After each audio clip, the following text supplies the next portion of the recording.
Selamat siang Bu Ika. Selamat siang juga Bu Ana.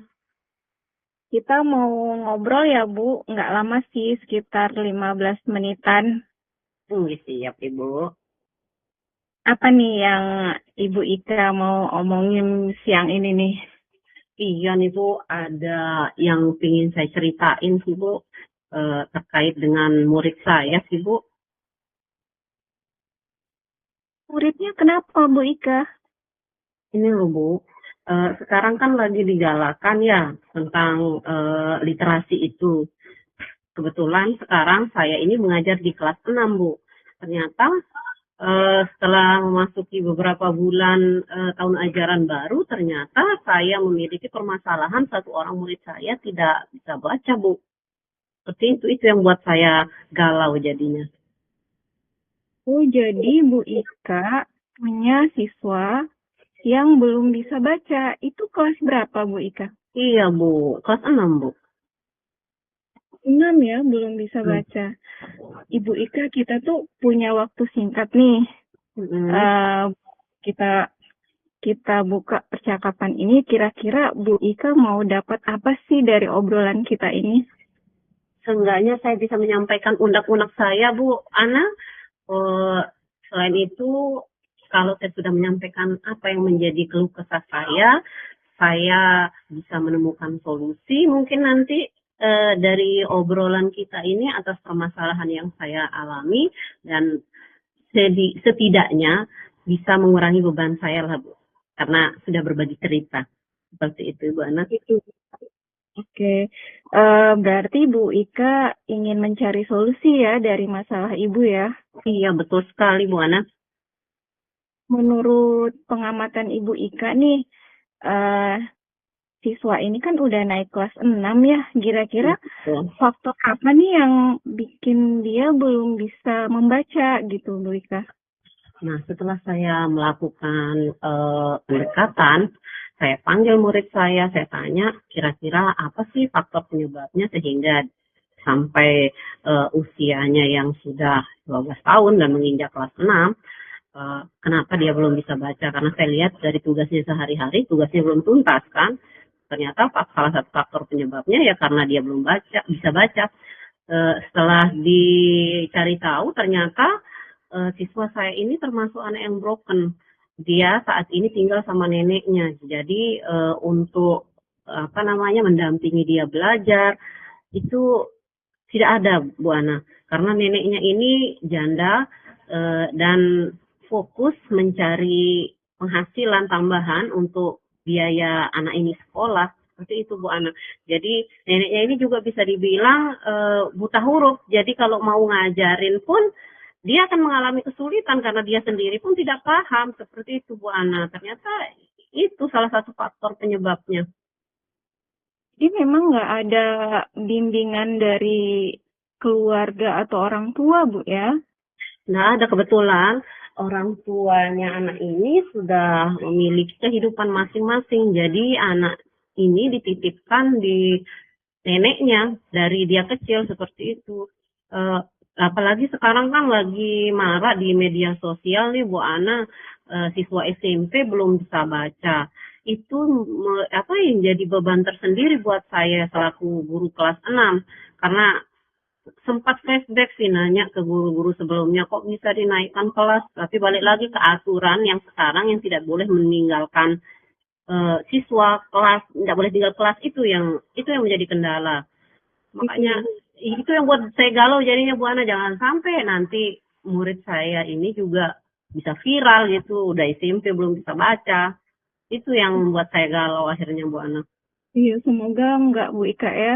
Nah, Bu Ika, ini kondisi kondisi anak ini harusnya idealnya seperti apa sih Bu Ika yang Ibu Ika harapin di anak ini gitu? Harapan saya tidak muluk-muluk sih Bu. Dia bisa baca itu aja intinya. Saya selalu setiap saya berkomunikasi dengan murid saya, ini saya selalu tekankan, Ibu Guru tidak harapkan kamu itu bisa pintar menghitung, pintar apa, karena zaman sekarang kan mau ngitung sudah ada kalkulator kita pakai. Tapi apa untuk kedepannya kan kita berada di era yang semakin modern. Saya seperti itu tekankan. Kalau kamu tidak bisa baca, jangan sampai nanti itu akan apa? Kamu akan diolok-olok lah sama orang atau apa namanya dikucilkan lah sama orang. Itu yang setiap hari saya tekankan. Intinya ibu guru cuma mau satu, kamu bisa baca. Sampai tadinya tulis nama aja dia belum bisa Bu Ana. Tulis namanya sendiri. Kalau dia ulangan mau tulis nama, dia pasti bawa catatan. Pernah berobat ke puskesmas, kan ada kartu nih dikasih.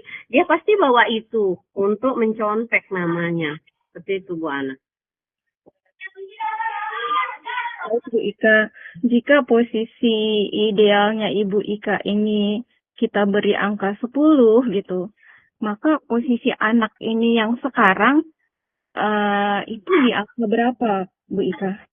Kalau sekarang ya, setelah saya memberikan ada bimbingan, sudah berada di level 3 saya Bu Ana.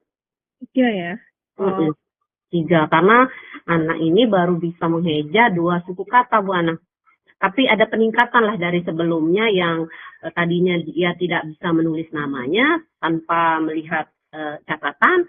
Sekarang alhamdulillah meskipun belum bisa lah menulis namanya lengkap, seenggaknya dia bisa menulis nama panggilannya.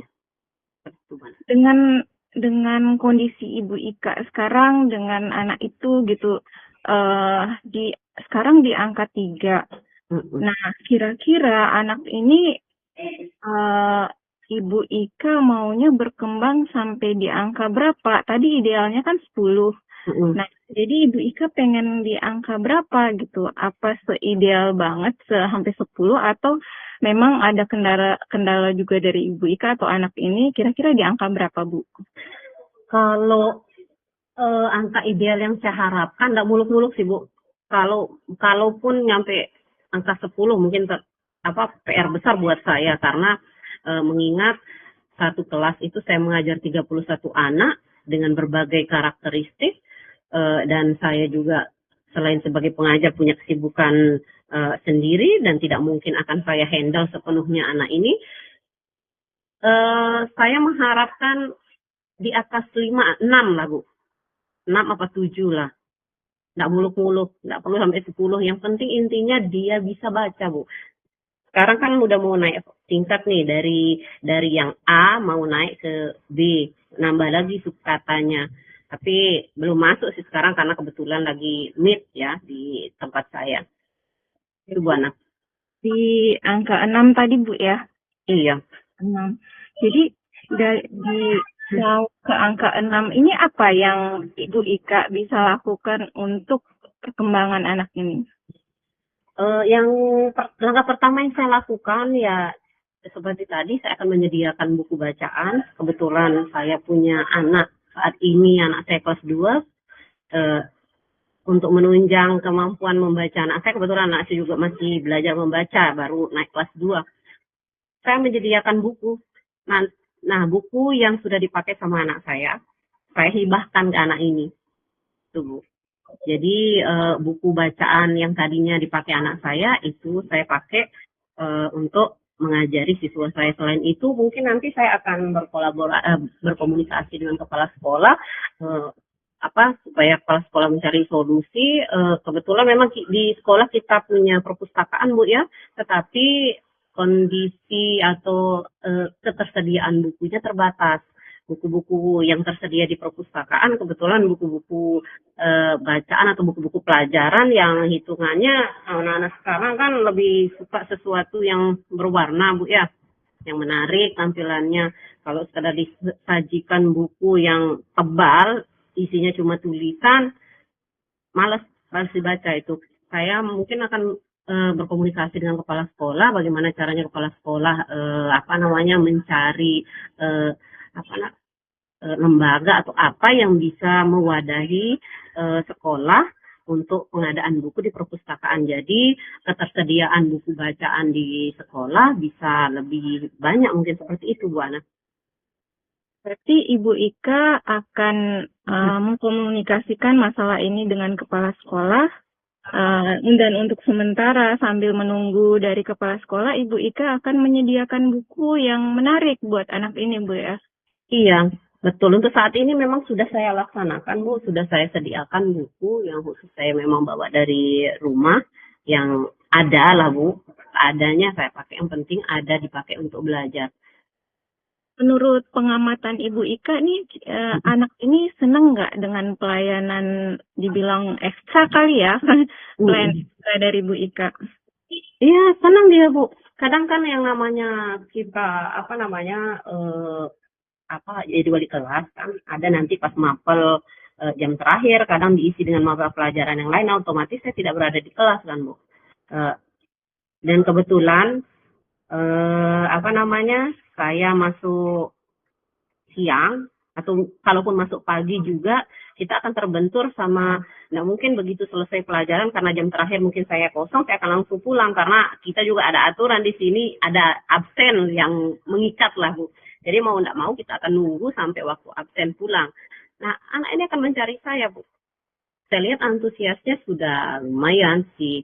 Dia yang mencari yang kalaupun saya akan lupa memberi bimbingan karena biasanya saya memberi bimbingan itu pada saat pulang sekolah, Bu. Waktunya tidak lama, 5 sampai 10 menit aja, yang penting setiap hari itu ada.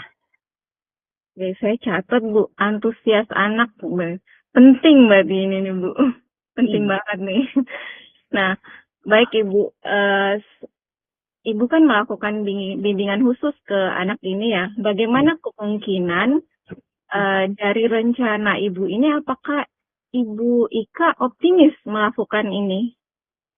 Insya Allah optimis, kalau ada usaha pasti ada jalan. Saya percaya itu, anak. Usaha tidak akan mengkhianati hasil meskipun mungkin nanti hasilnya tidak akan maksimal, tidak akan sepenuhnya karena saya pun memberi bimbingan tidak bisa sepenuhnya mungkin, Bu ya, karena yang tadi saya jelaskan sebelum-sebelumnya. Tapi seenggaknya ada kemajuan lah dari yang tidak bisa apa-apa menjadi bisa. Ini target saya ya paling lah sudah selesai 1 semester ini kosakatanya akan semakin bertambah seperti itu, Bu. Baik Ibu, bagus sekali Bu. Dalam bayangan Ibu Ika nih, waktu yang Ibu siapkan untuk anak ini bagaimana Ibu? Kalau masalah waktu, saya tidak bisa menargetkan kapan, Bu Ana, karena apa namanya yang namanya kita melatih kemampuan membaca ya, tidak bisa instan. Tuh saya tidak bisa mematok 1 bulan 2 bulan bisa berhasil, Bu ya, karena yang namanya kemampuan anak tuh beda-beda. Yang penting saya targetkan setelah dia lulus dari sekolah ini, seenggaknya dia sudah bisa membaca seperti itu, Bu. Bisa menulis namanya. Jadi begitu dia masuk SMP, tidak dia buta huruf sama sekali, Bu. Seperti itu. Yang penting setiap hari saya akan memberikan bimbingan secara kontinu, memberikan bimbingan secara istiqomah seperti itu. Targetkan waktunya secara spesifik ya tadi tidak bisa saya targetkan, Bu. Ini ngalir aja, Bu. Tapi yang jelas setiap hari saya akan melakukan bimbingan. Ya. Semoga harapan saya sih secepatnya anaknya bisa lancar membacanya. Amin, amin. Lanjut sedikit lagi, Bu. Jadi yang mana yang paling mungkin nih Ibu lakukan di minggu ini? Kalau yang paling mungkin ya, karena ini sudah pernah saya lakukan ya, memberikan bimbingan itu sepulang sekolah 5 sampai 10 menit sepulang sekolah. Seenggaknya 1 sampai 2 halaman lah di buku bacaan sesi A itu sudah tuntas dibaca. Seperti itu, Bu Ana. Baik Ibu Ika.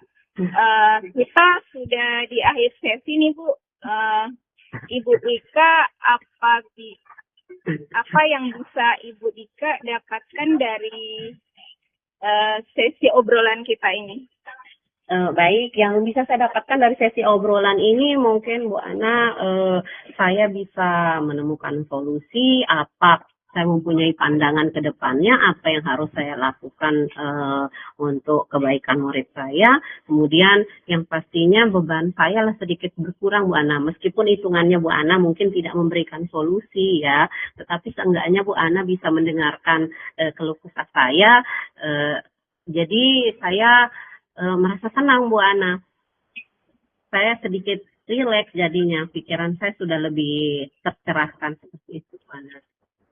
Baik Ibu, dengan progres yang Ibu sampaikan, misalnya sampai minggu, Bu, boleh nggak sih kita ngobrol lagi minggu depan, Bu, untuk melihat perkembangan anak ini?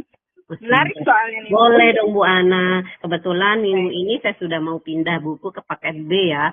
Besok pada pertemuan selanjutnya mungkin saya akan menceritakan progresnya. Apa sudah lolos di yang paket B-nya atau lanjut ke paket C atau masih akan tetap stuck di sana Bu. Minggu depan saya akan ceritakan Bu Ana. Baik, terima kasih banyak Bu Ika. Sampai ketemu minggu depan Bu Ika. Wassalamualaikum warahmatullahi wabarakatuh. Waalaikumsalam warahmatullahi wabarakatuh.